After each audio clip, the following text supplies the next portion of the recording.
Okay, so sixth graders at home, welcome back from break. Hope you had a good break last week and you got some time to actually do some things outdoors in the nice winter weather.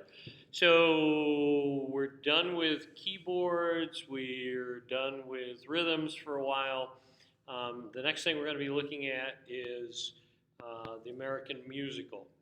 So the American musical, or what we call musical theater, is a very specialized form of entertainment. And it developed here in America, one of the few things that actually developed here in this country. And it happened for a reason that had to do with the popularity of performances. So Americans liked a certain style of performance, and that's why the musical, as we call it, became so popular. Over the next couple of weeks, we're going to look at the history of the musical and how things have changed since it started and how it is now. We're going to watch some video clips that show the history of it so you can see what actually happened in New York City. Most people associate the American musical with Broadway in New York City. So we'll spend a lot of time talking about that. We're going to look at how a musical is put together, look at the different parts of it, and then we're going to be watching the Phantom of the Opera. We're going to be watching the different pieces of it and discussing some of the things that happen in it and kind of tearing the story apart as we watch it. Depending on how much time we have at the end of the school year, we'll be looking at possibly another musical too. So today we're going to start out, we're going to look at some different ways to tell stories through performances, okay? And this sheet is actually shared with you in Schoology. So if you want to print a copy of this out for yourself and work along with me on this, you can. Completely up to you, or you can just watch what I'm going to be doing on the board. And I know you won't be interacting with me, but we would be in class. But I want you to think about these things as we're going through it and see if you can come up with what it is before I actually put the answers on the board. So there are lots of ways for people to perform. And one of the oldest ways starts with the letter D, and that would be things called dramas. We also call them plays. Some people refer to them as plays. Dramas are performances of stories on stage. And these date back probably a lot further than this, but most people think they started about 2000 BC, so about 4,000 years ago. And back in Greece and Rome and Athens and Sparta and places like that, these plays or these dramas where people would act out stories for the kings and nobility were pretty important to their society. So they've been around for a really long time. And dramas include a few of these things, not all of them, okay? So dramas include speaking, people talking, either telling people about a story, all right? That would be the job of a narrator who would tell about something that's happened, or the actual people, the actual characters would be saying what they feel or what they would like to say to another character in the show. So they would actually be speaking to each other, okay? There's acting, because the characters in the show are acting out what their person is doing during the story, okay? We don't have typically dancing in a drama. We typically don't have singing. We typically don't have instruments. We do, though, and a lot of them have what are called sets. And sets are the background that happens behind the actors on the stage to make it more believable. So if I'm doing a story that's taking place in the living room of a house, I'm going to create a set on stage that looks like the inside of a house to give you the illusion that I'm there. If I'm doing a story that takes place 500 years ago, then the house is going to look like a house that would exist 500 years ago. If I'm doing a story about something that's supposed to happen in the future, I'm going to create a set that we think will be what a house would look like in the future. So it gives the illusion to the audience members, the people who are watching the story, what's actually happening. Makes it more believable, makes it more enjoyable for us to see that happen. Okay? So characters often dress in costumes, again, to help it be more believable and more understandable. If I'm supposed to be a knight or a king or a prince, I'm going to wear a costume that looks like that. Okay? My video restarted, so I'll go back and pick up the last part of this. So I wrote in a word here, properties. Props is the term we use. It's short for the word properties. Properties are portable things, typically that people carry with them as part of their acting. So if I'm in some kind of a show that's a modern show that requires me to have an iPad or a tablet or something, I'm going to carry this on stage with me. This is one of my props. Okay? If I'm supposed to have some kind of a drink with me, here we have a Diet Coke bottle, I'm going to have this on stage with me. If I'm going to have a coffee cup, that'll be my prop that I'm carrying.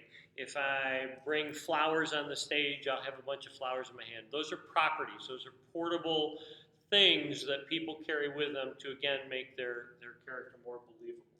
Okay? So this is a drama.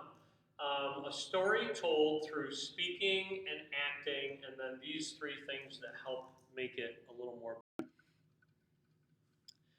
So our next thing we're going to talk about starts with the letter O, different style of performance, and that is opera.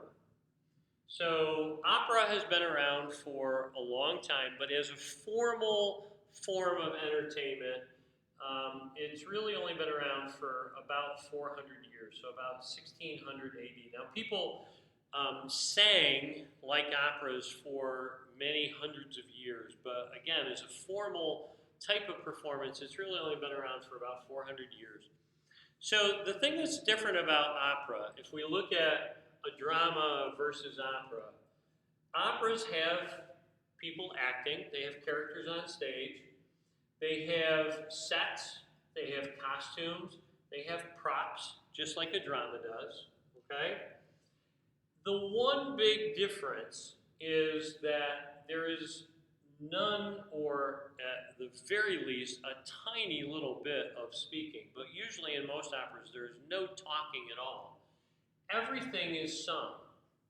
And people found out that they could sing the parts and make them loud enough to be heard without sounding like they're yelling. So if I'm in a great big theater performing and I want people to hear me, but I raise my voice, it's going to sound like I'm shouting all the time, and I don't want that to happen.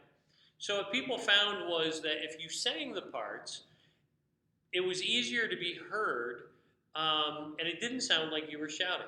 Although it's a little weird, because if we were doing an opera right now, everything I would be doing, I would be singing to you. So I wouldn't be talking, I would be singing a melody, and that melody would tell you whatever I want. And then if you had a question, you would raise your hand, and you would say, "But Mr. Farnsworth, I don't understand." You would sing back to me, okay? So an opera has everybody singing. When people are talking to each other, they're singing to each other. There are songs in it too, that are regular songs. There's a name for those that we're not going to get into, but there are regular songs in there. There's also, in a lot of operas, there's dancing. Not every opera has dancing, but many of them do. And there are also instruments, because we have to have instruments that are playing both for the dancing sections and for the singers to sing along with. Okay? So the big difference between drama and opera is this right here, is that people sing everything instead of speaking. All right? We go to the one that starts with B, and this is a ballet. And a ballet tells a story. It has sets, it has costumes, it has props, it has characters that are acting out their parts. Again, big difference between the other two. There is no speaking, there is no singing, but there is dancing. The whole story is told through dance. The most popular ballet that you might be familiar with or you've heard of before would be the Nutcracker Ballet that usually is performed around Christmas time that tells a story through dancing only. Okay? There are instruments because the instruments play for the dancers to be able to dance to. All right? So drama is mostly done through speaking and acting. Opera is mostly done through singing. Ballet is mostly done through dancing. Those are the differences between those three. And then I'm going to scroll this page down here a little bit to the M. All right. So I'll go back and check the other boxes again so you can see the comparison between these. So this one here was drama, all right? And we had speaking, acting, no dancing, no singing, no instruments, sets, costumes, props. And this was opera, and we have typically no speaking, we have acting, we have dancing, we have singing, that was the biggie, all right? Speaking was the biggie over here. We have instruments, we have sets, we have costumes, we have props. 1600, 2000 AD. Okay? This was ballet, and typically in ballet, we don't have speaking, we don't have singing. Our highlight really is dancing, and all the other things are there. Okay? And now we're going to talk about the musical. So the musical has only been around for a little over 150 years. So it started in 1866 was when the first real musical started. Now the modern musical is a little different from the first ones that started in 1866. But the thing about a musical that's completely different than the other ones, well, not completely different, but combines everything, is it takes pieces from all three of these. So there are characters who speak their parts and talk to each other like normal people. They act, they have sets, they have costumes, they have props, but there are also places where they dance and they tell part of their story through the dance. And there are places where they sing and they tell part of their story through singing. And so there are instruments that play for both the singing and the dancing. So musicals are the one form that includes everything together. Okay? They have speaking, acting, dancing, singing, they have instruments, they have sets, they have costumes, they have props. And we as Americans really like musicals. We like the story being told by people that are just talking to each other like normal people would talk instead of singing all the time. But we also like where either one person or two people or several people all break into song and sing part of the story together. We also like the fact that people dance on stage and act out part of the story through dancing. Okay? And we combine all this stuff together into what we call a musical. The one other style of performance that I put up here is a concert. Okay, and I included that because concerts happen all the time. The difference between a concert and all these other things is they don't have sets and costumes and props. Most of the time they don't have dancing. Most of the time they don't have acting. Most of the time they don't have speaking. Usually concerts only include singing and instruments. So if a band plays the music from the Phantom of the Opera, the band will play all the music that you would hear in the Phantom of the Opera, but it's all being played by instruments. If a chorus sings all the music from an opera, let's take an opera like Rigoletto, you would be singing all the music, but you wouldn't be acting it out. You wouldn't be doing it at the same time. Or if my chorus wanted to sing the music from Wicked or from Dear Evan Hansen or something like that, we would sing the songs and we would sing along with instruments that are playing, but we wouldn't act it out. We wouldn't have costumes, we wouldn't have sets, we wouldn't have props. That would be what we call a concert setting, okay? And typically it would be just the band and chorus that would be performing the music from something, okay? So that's the chart. Those are the things that we're talking about.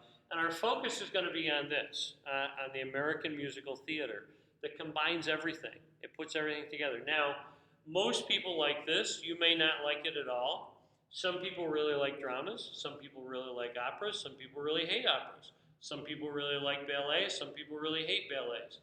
So you may or may not like musicals. You may like the speaking parts, but not the singing parts. You may not like the dancing parts. But it's interesting how the stories are told through all these pieces at the same time. And that's what we're going to be looking at for the next couple of weeks. Okay? You also have in Schoology, I'll send a message about this. There's a reading, a very quick one-page brief history of musical theater that talks about a few people and a few milestones that happened since 1866 until now that I want you to read through, okay? That's up in Schoology. And then there are 2 assignments. They're put up as tests, but they need to be done by Friday this week, by the end of the week. One of them has 5 questions in it, and the other one has 10 questions in it, and those need to be finished and turned in by Friday at 3 o'clock. I'll send out a message that goes along with this video so you can do that, but that's where we're headed over the next couple of weeks. If you have questions, send me a message in Schoology or catch me on Tuesday or on Friday during your Zoom meeting, during your Zoom time from 12:45 to 1:15, and I'll go over any questions you have. Okay? Have a good week.